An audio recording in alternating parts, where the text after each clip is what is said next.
Hello, everybody. This is Dave back again. Old Buck Dave, that is, with Old Buck Dave. Two Old Bucks, episode number 120. There's my partner laughing in the background because I'm just stumbling right off at the bat here. Who is that anyway? Yeah, that would be old.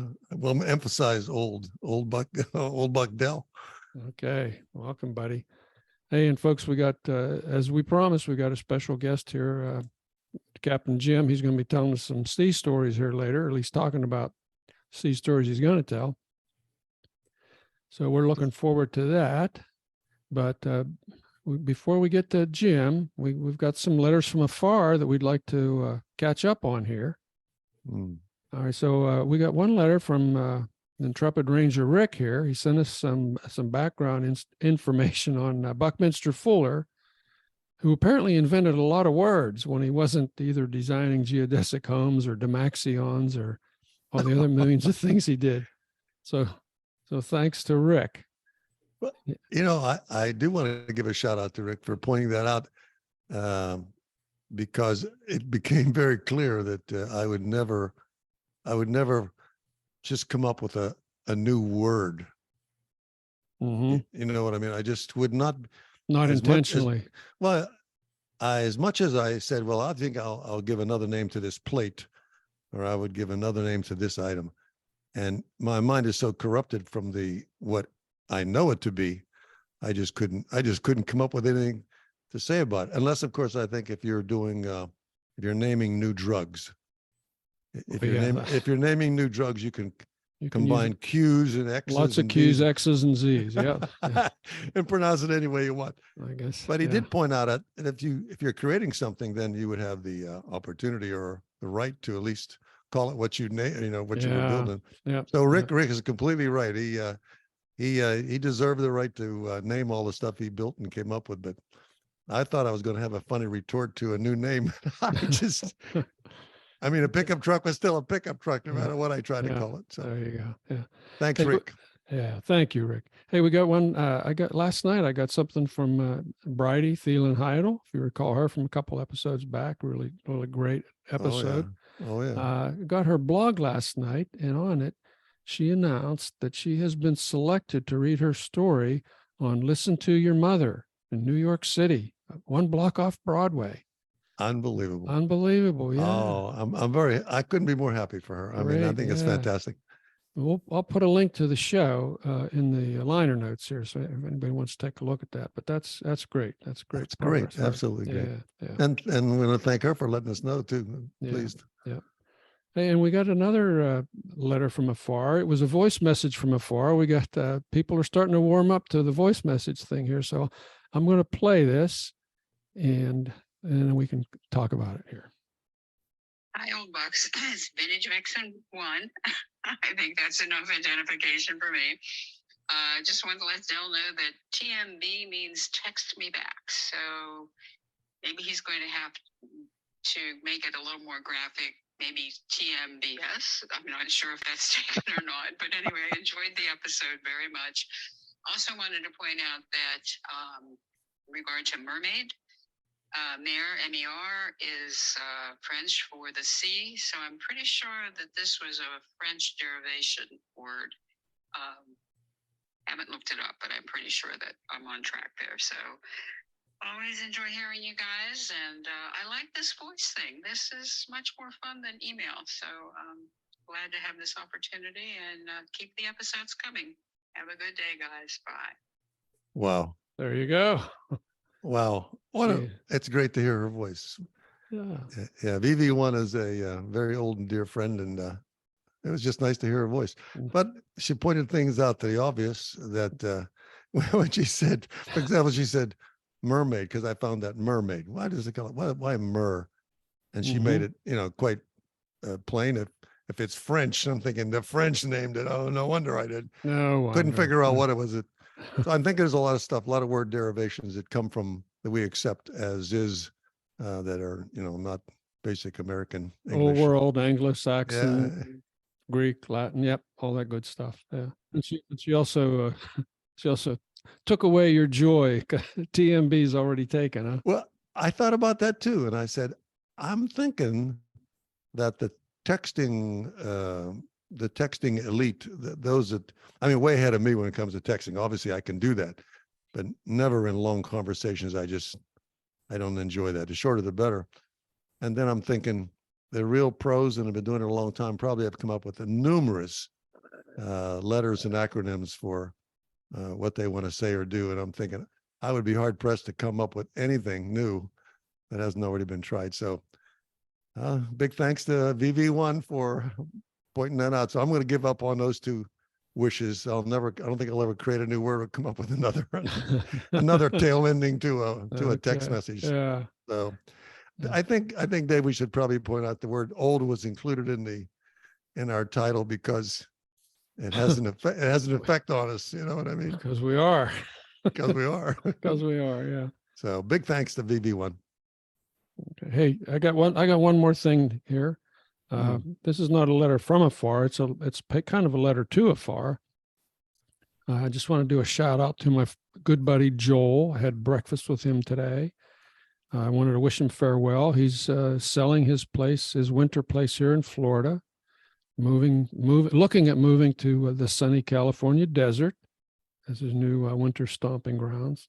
He's a terrific guy. I met him here in Florida when he joined our writers group a number of years back, and it was evident pretty quickly that he was operating at a higher level of expertise than the rest of us, and so it was really always a treat to read his stuff. And then when that group broke up, he and I and our friend Laura, who was also at breakfast, by the way, would meet from time to time to critique each other's work and that sort of thing, and more importantly, I guess have a fun lunch afterwards. And so I kind of called Joel and Laura my adopted brother and sister down here. And now I'm losing my brother, and hope I'm not losing my sister either. So good luck to you, Joel, as you ride into the sunset. We'll miss you, buddy. Yep. Great Big guy. shout out from the two old bucks. From the two old bucks, yeah. And how about Stump the Buck? Did you do any? You ready to stump Dave today, or? I'm ready to. You can try to stump me. I will try to. Okay, I'll try to stump you. I have been preoccupied with some other things, so I didn't. Oh, that's right. You have been a busy boy here. I've been a busy boy, so I didn't. We won't go into that. I didn't come up with anything, to stump you. Okay. And now it's hard to stump you. I don't know. Okay. Well, listen. Okay. Now this is an object that's part of a larger object. Okay. Okay. All right. That helps. That helps. Okay. All right. Here's hint number one. It's the size of Mars. Could be traveling through space right about now, huh? It is definitely traveling through space right about now. And with a little green tail. There is no tail on this that I'm aware of. Okay. Give me another clue. Okay. The new year now comes about a millisecond sooner. Huh. I was thinking it was the comet that's supposedly in the sky. Think closer. Think closer to home. So that was your second clue. You want your third clue, or yeah, you're going to chew on it a while? Give me the third clue. Okay. The third clue is it didn't really stop. That was no help at all, was it? No, it was no help at all. I'm trying to think what was bigger than, and it didn't really stop. I give up. You stumped me. It's the Earth's inner core, which is moving through space with it along with the rest of the Earth. Okay. So there was a story in USA Today and some other. I knew it. Did you see that? You were reading again. You were reading I know. again. Yeah, I slipped up. And it said that the inner core is solid. Okay, there's so much pressure on it that it's solid. It's not liquid. There's a liquid outer core around it. And the news outlets said it has stopped spinning, and it's going to be reversing direction. All right. That is not true. That is not true. It has not stopped spinning. Its rate of spinning has slowed down. Okay. And it goes through a cycle about every 30 to 70 years where it slightly speeds up or slows down compared to the outer core and, the mantle and the rest of the Earth. So to picture this, we have a solid core and this molten, in a kind of a molten mass, and it's not quite spinning as fast as the Earth is spinning, or it slows down and Well, it's at a different speed. Is that what's keeping us stable? I mean, it's like it's when it changes, its change in speed will cause the year to be about a millisecond shorter. Okay. oh, All right. what if it stopped altogether with the Earth tilt or something? It doesn't stop altogether. Okay. It's just its rate of rotation changes relative. If it gets, it'll be the same as the Earth, and then it'll be a little bit slower than the Earth. It doesn't mean it reversed. Okay. But there were so many, I mean, and this is science. This is actually, it came out in science publications. And then, of course, the popular press just screwed it all up. And for a minute there, I'm thinking you gave me just something else to worry about. Apparently some people are worrying about this, but put your worries aside. I'm telling you. Yeah. Oh my. So, well, you stumped me, because I obviously didn't get into any science literature. Well, I thought you were getting pretty warm there when I gave you the first. I was thinking it was a comet, because I would have, the news media. There is a comet in the news. There's a comet in the news here. Yeah. It's not Did you ever see the comet? Did you see the Hale-Bopp when it came by? I did. Yeah. I did too. And I saw it in a darkened sky, and I could see the trail, and I was by myself, and I said, well, I just saw a comet. I just saw a comet. And I turned around and walked back into the woods and home. So there. So there. Okay. I think we've had enough tomfoolery here. What do you think? Should we bring on Captain Jim? Introduce our guest, please. All right. Okay. Listen, so I met Jim a couple years ago, and being an engineer, I really enjoyed all the stories he would tell me, because he's got a construction company. He'll tell you a little bit more about that. And then after we got through construction stories, he'd start telling me some stories that were a whole lot more interesting, for a lot of fun, stuff that has happened to him over his career in his youth, and even in his later youth, and even recently. And he's agreed to sit down with us from time to time and share some of his adventures on land, sea, and air. So, Captain Jim, are you out there? Yes, I'm here. Hey, welcome to the Two Old Bucks, Jim. Thank you. So, Nice to be here. It's good to have you. Hey, listen, now you're a native of the area. So, first of all, tell us what it was like here on the Sun Coast when you were growing up, compared to what the changes you've seen here. Well, when I was born, a pretty good while back, but in 1950, the population of Florida was 2.8 million people, and now the population of the Tampa Bay area is 2.78 million. Yeah. Wow. Tampa had about 125 people in it. The three main cities were Jacksonville, Tampa, Miami, and you could drive for miles and have open land. Wow. Beaches were white, clean. We did have red tide, and that's or the first Spaniards observed that back in 15 somewhere, Annabelle. So the state was like a state park. Wow. If you go into a state park, that's what it was like. And you didn't have the big communities. It just, it was fun. It was fun growing up then. Not too many roundabouts or no diverging diamonds. Brandon, which is, part of Tampa now, it's all slurred, had one flashing yellow light. Wow. At the crossroads, and there wasn't any development out there. So, I like Florida. I really like the whole. Florida is subtle. We have magnificent thunderheads that come up, that are illuminated, and that's our contrast, like mountains. As a kid, we were all over the place. My mother was sixth generation, born on the Alafia River. People call it the Alafia, but it's Alafia if you're from here. Oh. And the person that came over from Exeter, England, came there in 1848. And so there were 6 generations of them born there. Wow. So you've been here for a long time. Yeah. I don't know the other side of, her family, the last name was Hagen and Woods.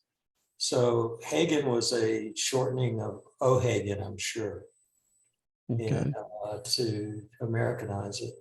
And they were just a bunch of hardworking people. Hmm. Uh, Same as you.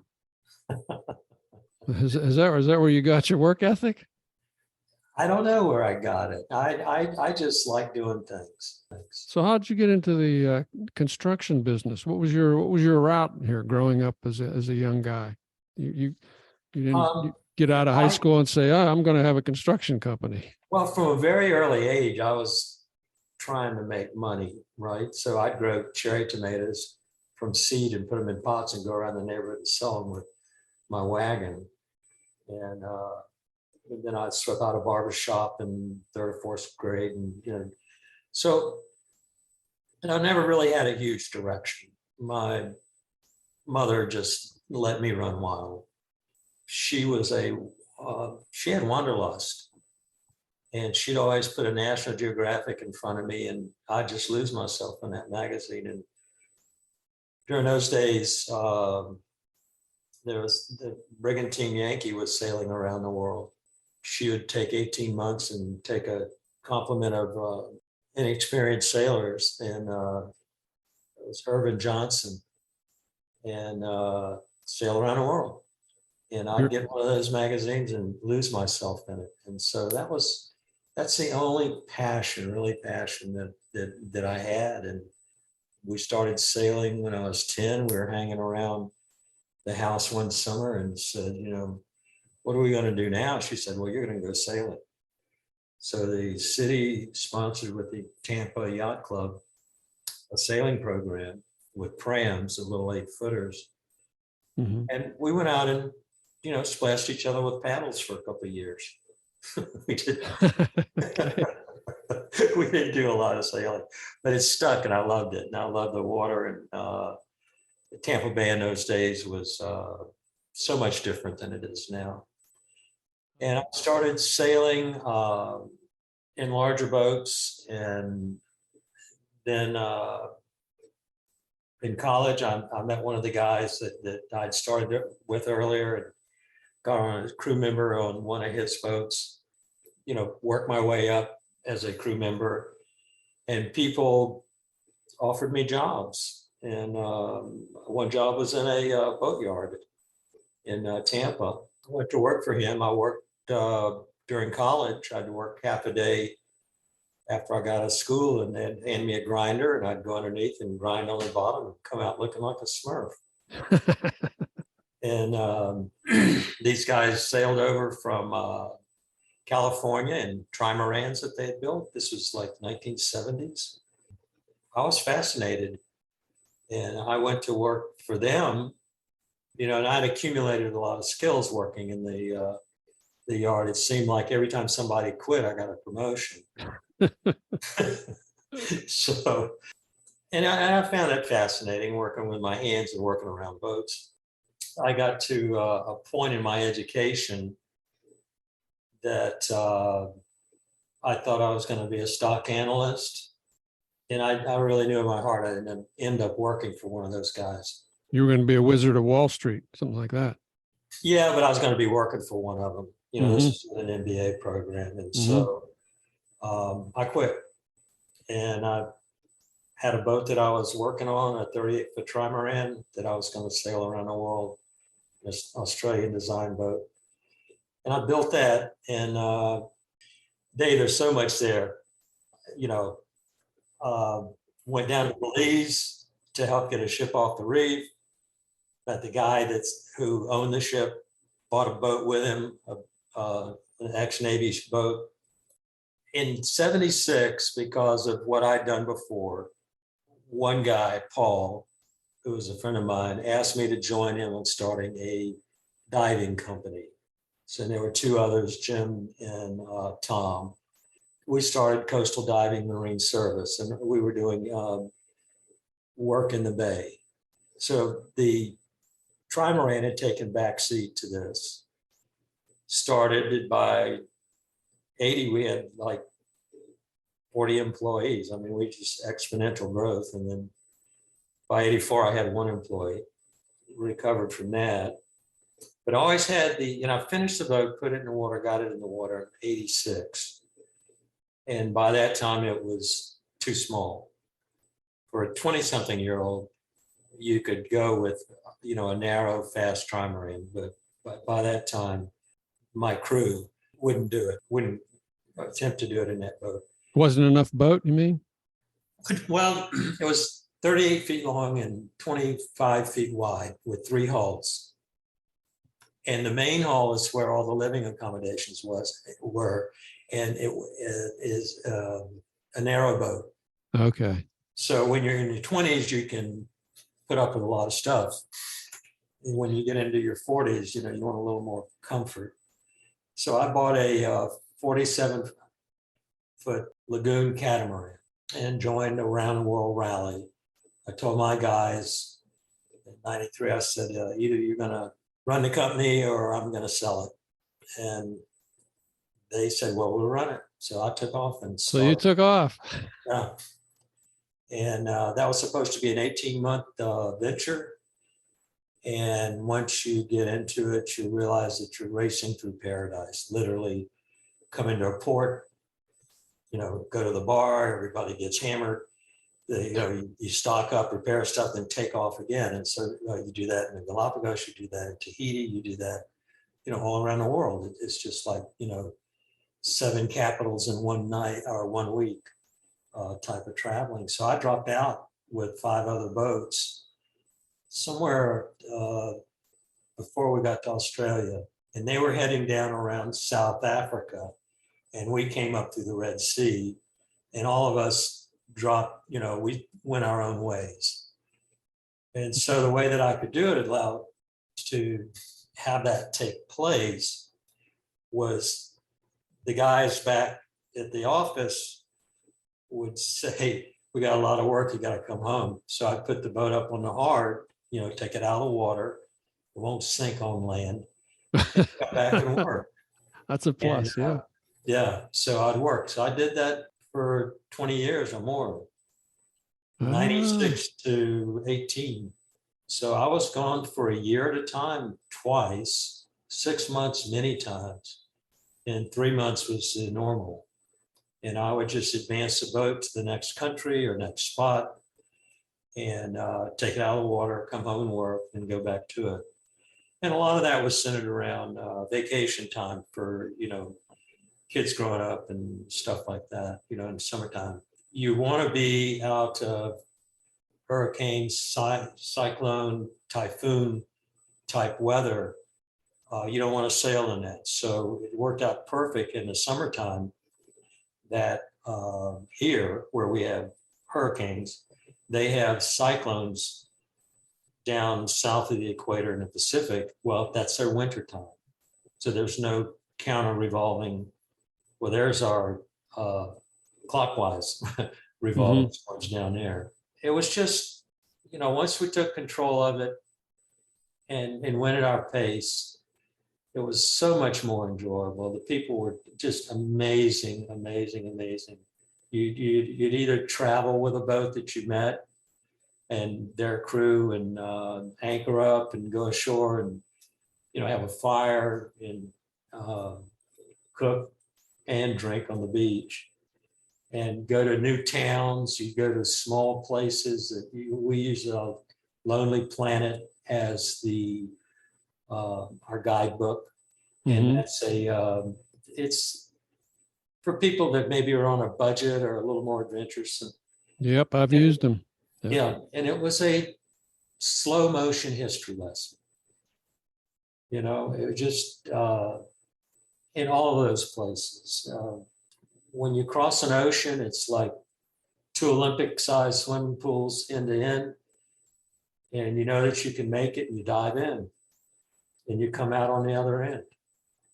So you just swim underwater, and every day at sea is a different day. Every day has something that distinguishes it from the day before. So I'm sure you've had a lot of these history lessons or some interesting stories that you're going to share with us in the days up ahead of us here. Well, what's interesting is to get into a country that is not developed.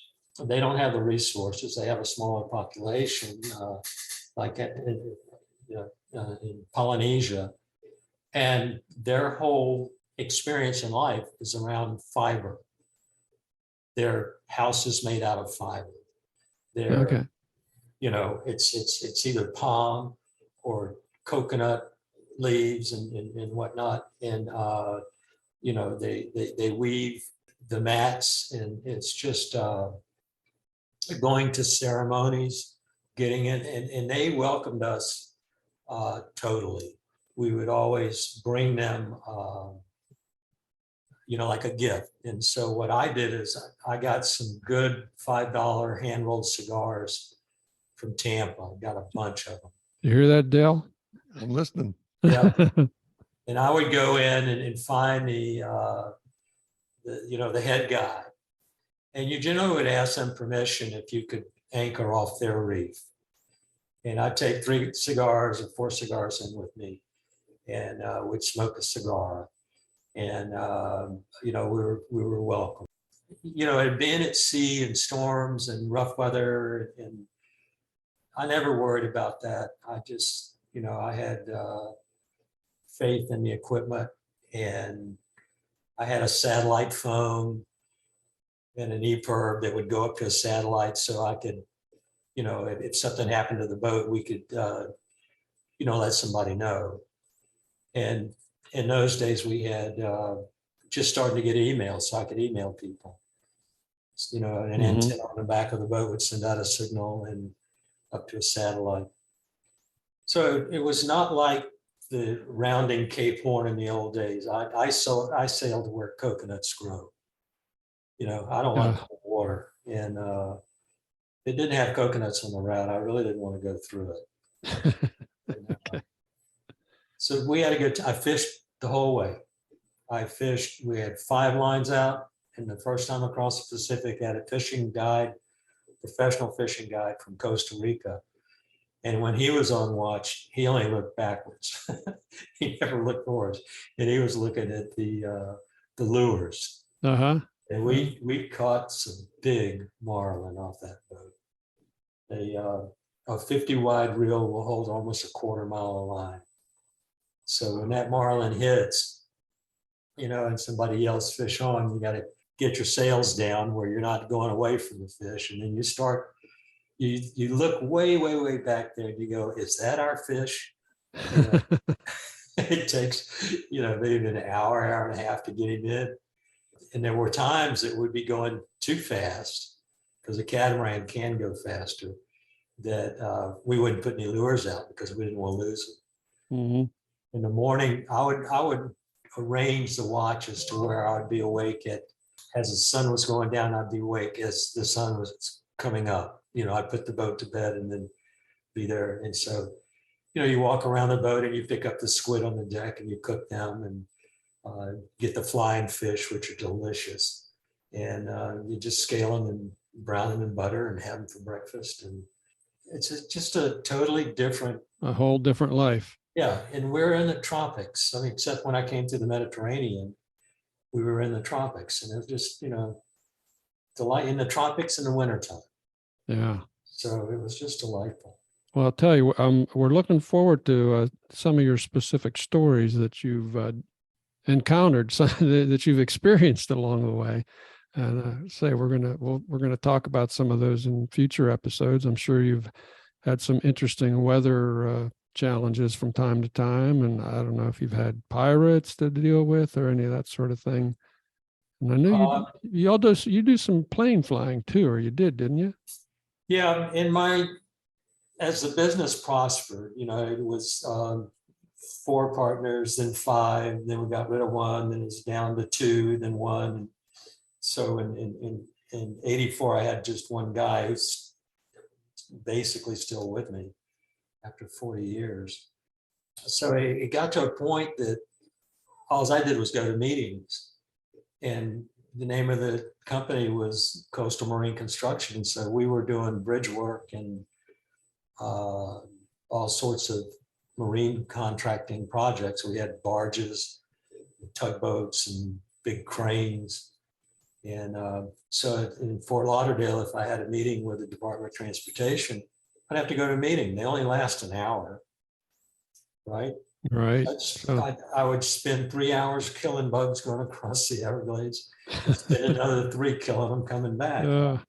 I finally said, okay, that's enough of it. I got my pilot's license, got an airplane, so I could get down to Fort Lauderdale in about 45 minutes, go to a meeting, come back and go to the office. So the airplane, and it was my business, and as long as I could get it past my accountant, and we were audited. So I mean, he's he's good. he's very good. His name is John. He's Catholic, and I call him Saint John. Sweet. So as long as I could get it by John, I felt good. So we went treasure hunting, and over in the Bahamas, and did a few other things with it that could pass for business. But we had a good time. We had jobs down in Dry Tortugas. We'd fly the crew down we'd consolidate the crew and work a week on and a week off, because I found out I just didn't want to have that many people. Mm-hmm. So it was about 15 people that we had, and that was sometimes including office staff. So the crews were 4 to a barge, and they would just rotate in or out, fly down to Key West, get on the seaplane, fly out to Dry Tortugas to Fort Jefferson, change out, come back. It's a heck of a commute. It was. The guys loved it, and they loved the week on and the week I off. guess, yeah. Oh man. Hey, listen, I'm going to have to. I'm going to have to stop you here, Jim. I know we could do this for hours. We have done this for hours now that I think about it. But boy, I know you got a lot of stories to tell, and I think the folks would really enjoy them. I'm gonna say thank you, Captain Jim here, and we're going to look forward to more of this. And Dale, you got anything to say here? I'm thinking there's a book deal here somewhere. Yeah, I'm telling you. We know writers. He might have to, put it all in print. Well, hey, the good news is Jim has actually started writing this stuff down. So he's doing some formal writing. And so that's great too. That's something to look forward to. We're getting close to our self-imposed time limit here. I don't know why, but I just wanted to mention that next week we're going to have another amazing story about people in France helping Ukrainian refugees. So that's going to be very interesting. Interviewing 2 of the women involved in that. And we're going to have some special closing music for you today. So it'll be my grandson Gabriel on the violin with his latest expertise on the violin, which I'm impressed. The kid's he just turned 9 a week or so ago, and he's real serious about the violin. So I hope you enjoy it as much as I do. Having said that, I am going to have to unfortunately shut her down here for the day. This is Old Buck Dave saying take care. Yeah, and this is Old Buck Dale. I was totally engrossed in the story. We'll even next time. Yeah, we'll let Jim say goodbye too. He's Okay. still there. Goodbye, everybody. All right. Take care, everybody. We'll see you next time.